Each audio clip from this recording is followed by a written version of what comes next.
Thank you all.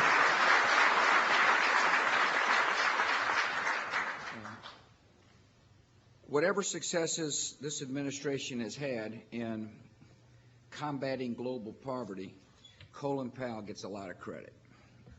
I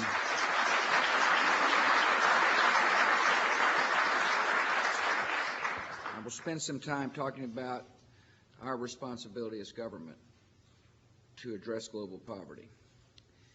It's a responsibility we take seriously, and it's a responsibility that Colin Powell carried out in his distinguished tenure as the Secretary of State of our country. I want to thank you for being a friend, and thank you for your service to the country. Good man.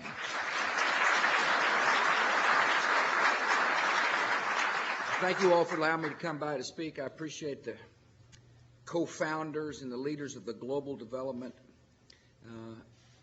effort. I want to thank you for having this summit. Thank you for being what I call social entrepreneurs, people who care about the plight of other people. The facts are these. Across the globe, more than 1 billion people live on less than $1 a day. That should be a troubling statistic to all Americans. They lead lives of hunger. They lead lives of desperation. Every day is a struggle just to survive. That struggle ought to inspire us here in America. It's inspired you. It ought to inspire all our citizens. I want to thank you for lending your expertise and your funds to address problems alongside your government. Colin said, this is not a governmental effort, it's not a business effort, it's not an NGO effort, it's a combined effort by a lot of compassionate hearts to address a significant problem. And so I'm here to thank you for your commitment and let you know we're pleased to stand with you. I want to thank Susan Schwab, who traveled with me today. Maybe you don't know who she is, but you will soon, because she just got sworn in as the new trade representative for the United States. It's a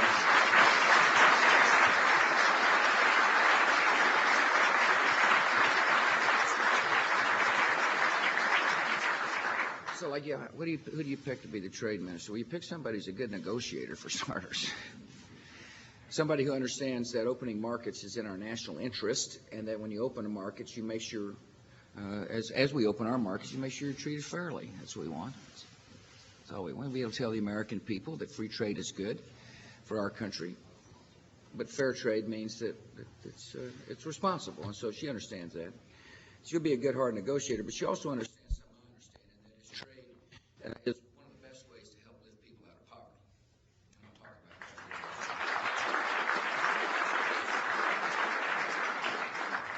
I'm sorry Laura couldn't be with me here. She's a person who cares deeply about the suffering, places like the Congo, Africa.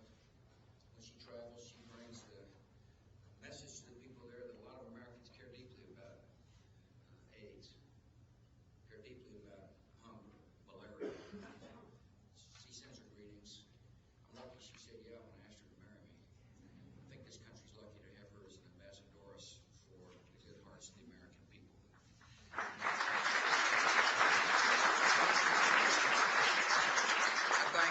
And General Shakasvili, former Senator Dan Evans, Bill Ruckelshaus, co-founders of the Initiative for Global Development. Thank you for being farsighted. Thank you for calling people to action. I thank the members who are here as well.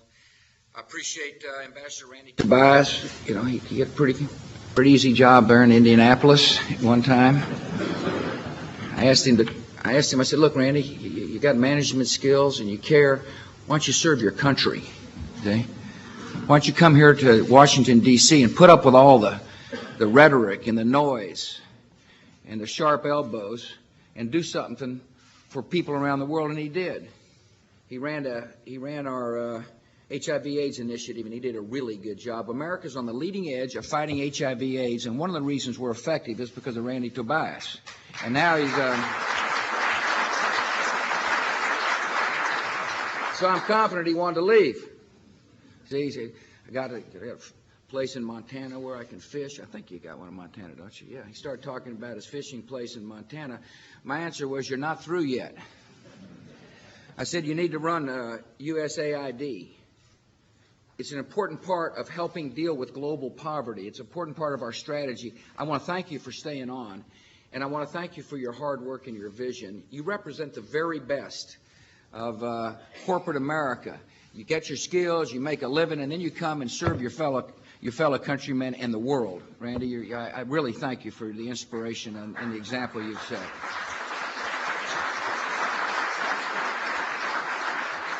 I'm going to talk about the Millennium Challenge account. Colin mentioned it. The head of it is here today, John Danilovich. We were really kind of bureaucratic when we first got the thing set up. Like we weren't moving money out the door, and Congress began to get nervous. I remember Colin was coming to the Oval and say, look, it's a great idea, but we got to show some results here pretty quick. Danilovich understands the job is to be less bureaucratic and more forward-leaning when it comes to implementing the Millennium Challenge account strategy. I want to thank you for taking on this important job. And I also want to thank my friend Rob Mossbacher, fellow Texan who's running OPIC. Appreciate you serving the country. Thanks for coming up from Houston to serve. Here's what I believe. I believe to whom much is given, much is required. This country's been given a lot. We've got a great system. We've got wonderful entrepreneurs, and we're wealthy. We're wealthy because of the ingenuity of the American people. We're wealthy because there's risk takers. We're wealthy because we've got a fiscal system that encourages the private sector to flourish. We're wealthy because we're a country of rules and laws. I also believe that with prosperity comes an enormous responsibility. We have a moral duty to care for those who hurt here at home, and we have a moral duty to care for those as best as we can for those abroad. It's part of the foreign policy of our country. It's a foreign policy that Secretary of State Powell helped form and implement. We believe every person, no matter their income or economic status, bears the image of a creator. That's what I believe. I believe every person, no matter their income or their status or where they live, has dignity of matchless value. And we believe that those who live in the most extreme poverty deserve this country's help. Fighting global poverty reflects this country's values. It serves our nation's interests as well.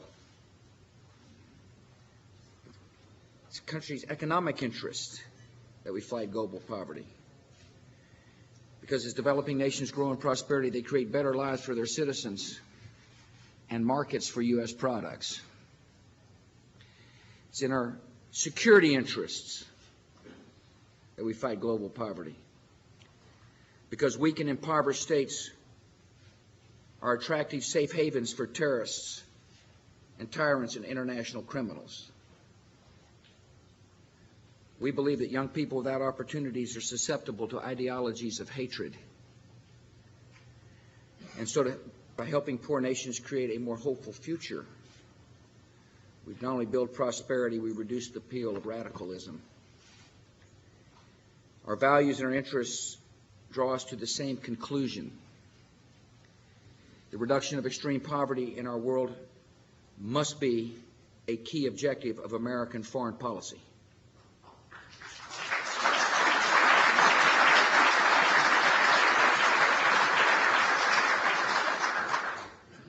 And it is. And so today I want to talk to you about the need for us to expand trade, to promote freedom, and to reform the programs that we have in place in order to achieve results. In order to say that to the American taxpayer, the money is not only being spent, it's being spent wisely. First, the strategy to defeat extreme poverty begins with trade. It's sometimes hard for some people to connect with. It's kind of like people don't quite understand why that's the case. One way to describe it, the value of trade is this. The value of trade is more than 10 times the value of foreign investment and foreign aid combined.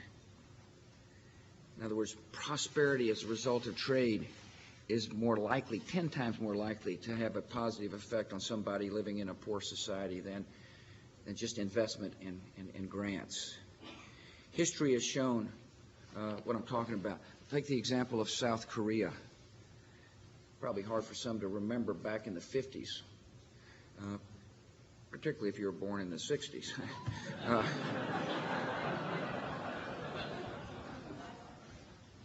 But South Korea was one of the poorest nations in Asia. South Korea reformed its economy and opened its markets to the world. And today, export growth, the capacity for people to find work in South Korea for products that are sold elsewhere, has made this country the 10th largest economy in the world. India, for a long period of time, had restricted its markets. India opened its markets to global trade 15 years ago. It has doubled the size of its economy since then and created a middle class which is larger than the entire population of the United States. I don't believe these are isolated examples. The World Bank study found that developing nations that lowered their trade barriers in the 1990s grew 3 times faster than those that did not. Economic growth is one important way to reduce poverty. It's the most effective way to reduce poverty.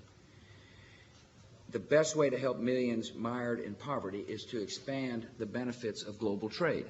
That's part of this administration's strategy. I asked Congress, and Congress granted Trade Promotion Authority.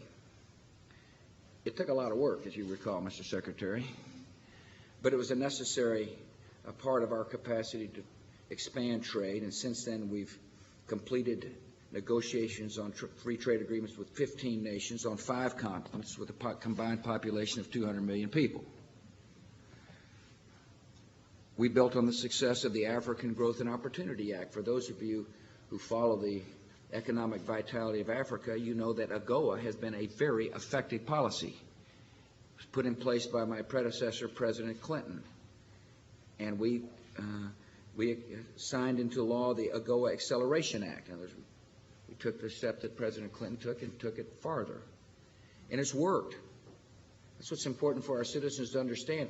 Trade helps lift people out of poverty. Since AGOA's inception, U.S. imports from Africa have increased by 114%. Last year, over 98% of U.S. imports from AGOA-eligible countries entered this country duty-free. When somebody's able to sell a product into the United States, it means somebody's working. It means somebody has got a job. It means that people aren't reliant upon the government to help them realize their dreams.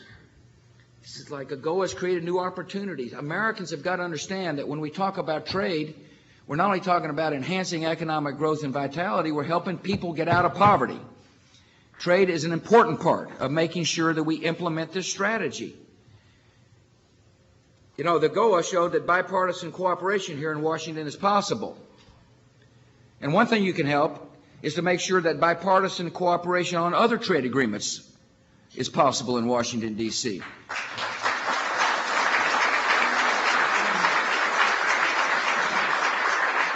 If you're genuinely serious about reducing poverty, you need to help us make sure this nation does not become a protectionist nation. The tendencies are to say, let's just wall ourselves off from competition. But if we become a protectionist nation, if we lose our confidence in our capacity to compete in the global economy, it'll make it much harder to achieve the common goal of reducing global poverty. Now we're confronted with a really good opportunity, by the way, to deal with global poverty, and that is to complete the Doha round of the WTO negotiations. And it's tough sledding right now. National interests seem to be kind of, more important than reducing barriers and tariffs across the world. Local politics has a lot to do with whether or not this Doha round is going to get completed, and I understand that. And I knew that going into the negotiations. And that's why at the United Nations last year I made this pledge on behalf of the American people. We're ready to eliminate all tariffs and subsidies and other barriers to free flow of goods and services. And we expect other nations to do the same. That's what I said to get the Doha round moving. See, we're ready to make the move on agriculture and services and manufacturing, but we expect other nations to do the same thing. We expect other nations to give us market access. I want to be able to go to people here in the United States, producers, and say, we got you market access. We got so you can compete fairly. And that's why we're going to get rid of the subsidies that now exist on the books. The Doha negotiations are at a critical moment. It is, in my view, countries in Europe have to make a tough decision on farming. And the G20 countries have to make a tough decision on manufacturing. And the United States is prepared to make a tough decision along with them. That's my message to the world. Susan's going to carry that message. I'm going to carry it to Europe next week at the EU summit. Now is the time for the world to come together and make this world a free trading world, not only for the benefit of our own economies, but as an important part of the strategy to reduce poverty around the world.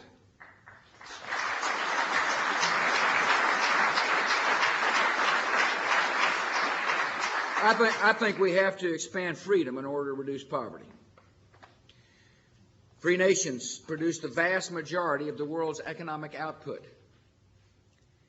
Many of the worst dictatorships are some of the world's most poorest nations. I believe there's a correlation between prosperity and freedom. And this country of ours will continue to pursue an agenda that understands that human liberty is universal. It's just not a U.S. thing. It's its own liberty is something that everybody yearns for. And freer the world becomes, the more prosperous the world it becomes, and the more likely people will not be mired in poverty. Nations that build institutions that secure the rule of law and respect human dignity also are more likely to create an economic climate that fosters investment and growth. And so we support the rise of free and democratic societies across the world. And the story of freedom is one of the really, really interesting chapters of the 21st century when you think about it. From Afghanistan to Iraq to Lebanon to Georgia to Ukraine to Kyrgyzstan, people have gone to the polls and elected their leaders. In the last 5 years, more than 110 million people have joined the ranks of the free. It's an astonishing development when you think about it. And it's a positive development for those of us who care deeply about global poverty. As more people gain their freedom, they will also gain the opportunity to build a better life. That's a fact of life.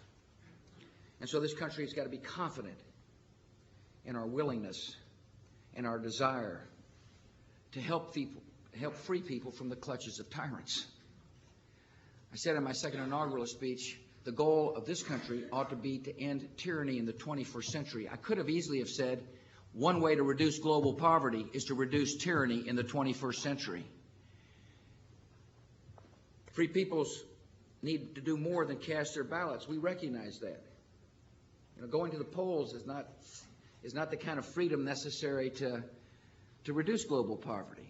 It's just the beginning of a process to reduce global poverty. And so the United States has an obligation to help others build the institutions necessary and a civil society necessary to be able to deal with the advent of freedom.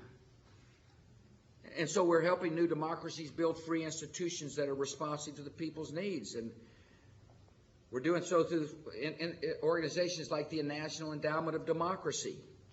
We've worked to double its budget over the past 5 years. Those funds support programs that will help form civic organizations. And we're helping dissidents become legislators. We're helping businesses in new market economies organize trade associations and chambers of commerce. Just the things we take for granted here in America, these funds are meant to do.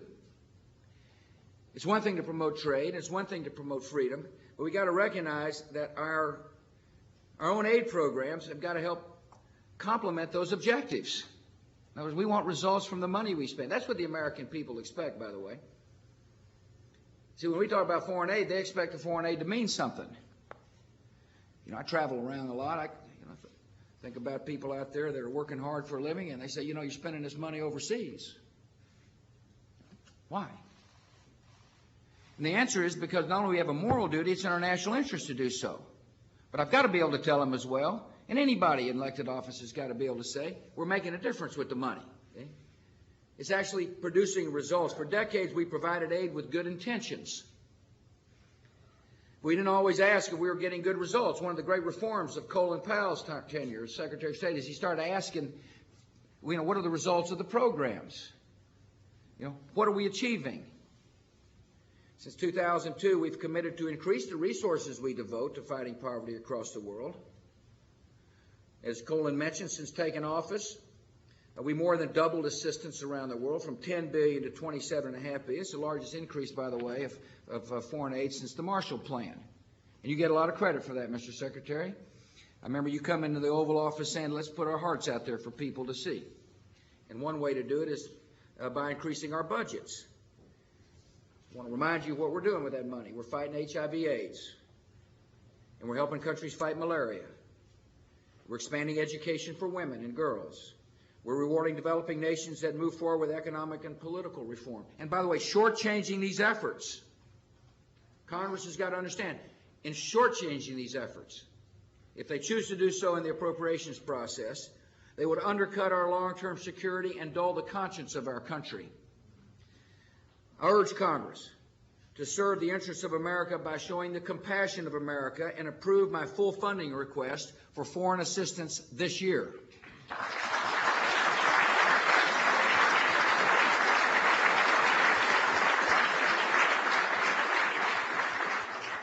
And as we increase the resources, we'll increase accountability for those who've received American aid. In many poor countries, it's really important for all of us who are involved in this program to admit that corruption runs deep. And a lot of times, the assistance we have provided has been wasted or put in the pockets of corrupt officials. I know that's unpleasant for some to hear, but it's a fact. If we expect the people to support us in our efforts to be robust in our compassion overseas, then we've got to recognize that sometimes that money gets stolen. And people don't get the results for the money that they expect. And so we decided to do something about it. We decided that our foreign policy ought to recognize true compassion as measured by real improvements, not just by the amount of money spent.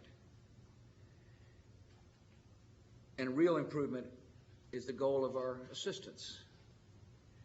And so we set up the Millennium Challenge account. And it was set up in the State Department when Colin was there. And here's what it says. It says, we want to grant you money. We want to give assistance, but you got to be responsible. You, the recipient, got to be responsible for fighting corruption, embracing democratic government, encouraging free markets, and investing in the health and education of your people. I remember when we put that out, it was a little controversial, as you remember. I don't see what's controversial in that. I don't see what's wrong with saying to a nation, you don't get any money if you're corrupt. Because we believe countries are capable of getting rid of corruption. I don't see what's wrong with saying, you know, you've got to show real investment in education and health care in order to receive our money. I think that's a wise thing to ask.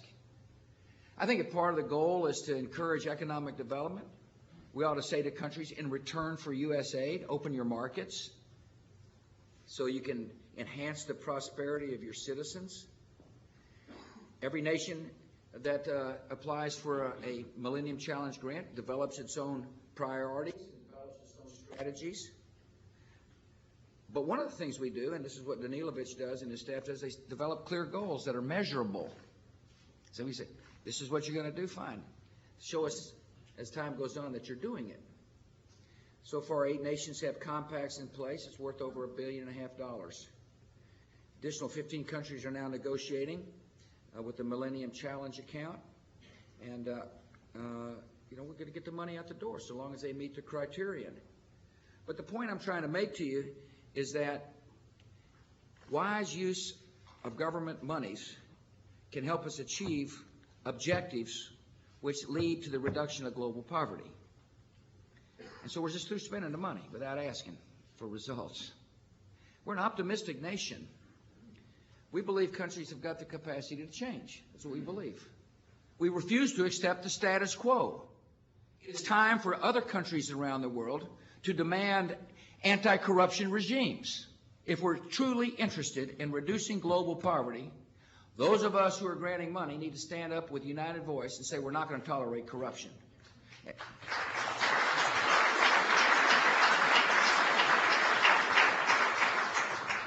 So one of the things Randy Tobias and others are going to do at the State Department are going to apply the same principle I've just described to you to all our development aid.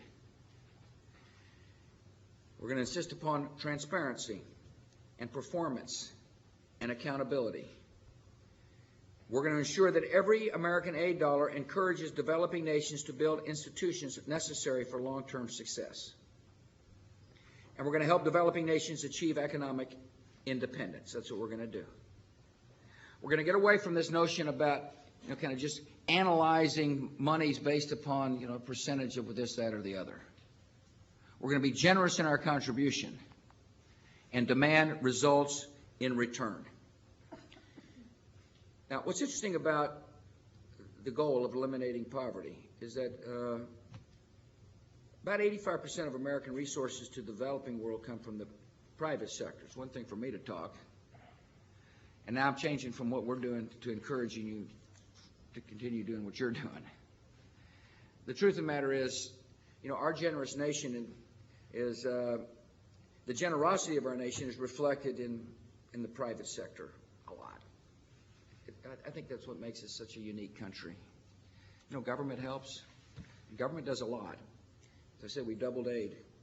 But what our private sectors do is it's unbelievable when you think about it. And corporate America has a responsibility. And for those of you who represent the NGOs and faith-based groups, thank you for joining the cause as well. This is a collaborative effort. Some of the best work in fighting poverty is accomplished in partnership with private institutions. The Global Development Alliance has successfully built 400 worldwide alliances. That's good. You've leveraged about $1.4 billion of taxpayers' dollars to over $4.6 billion. In other words, you've taken the money we're spending as kind of I wouldn't call it a down payment, but as a part of a way to really leverage your generosity. And you're making a difference in the lives of millions of people. I'm grateful for you. That's what I've really come to say.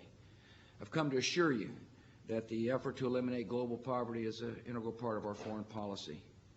And I think it needs to be a part of foreign policy after 2.5 years, by the way.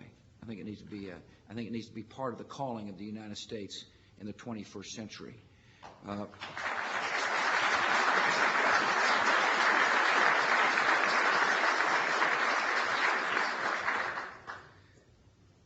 One of the moral objectives of our time, the great moral objectives of our time, is to reduce poverty. I like what Alexis de Tocqueville said about America. He's a pretty interesting observer. Back in 1832, he captured a lot of the spirit of this country. He said this, he said, when an American needs the assistance of his fellows, it's very rare that it to be refused. When some unexpected disaster strikes a family, 1,000 strangers willingly open their purses. That was the America he saw in the 1830s. Still got to be the America of the 21st century as well, but not only to help our fellow citizens here at home, but for our national interests and our economic interests, and just to answer the call of our hearts. It ought to be our foreign policy. It ought to be the center of our foreign policy and the center of the social entrepreneurs in America. I want you to know that when disaster strikes, we move. We moved hard through the tsunamis with a military presence that helped organize relief. When the earthquake came in Pakistan, we didn't hesitate. We moved. We know that when a neighbor needs assistance, that we have an obligation to help provide it. My assurance to you is that we will continue to stand with our brothers and sisters who are poor to help as best as we possibly can. And I want to thank you for helping as well. God bless your efforts, and may God bless our country.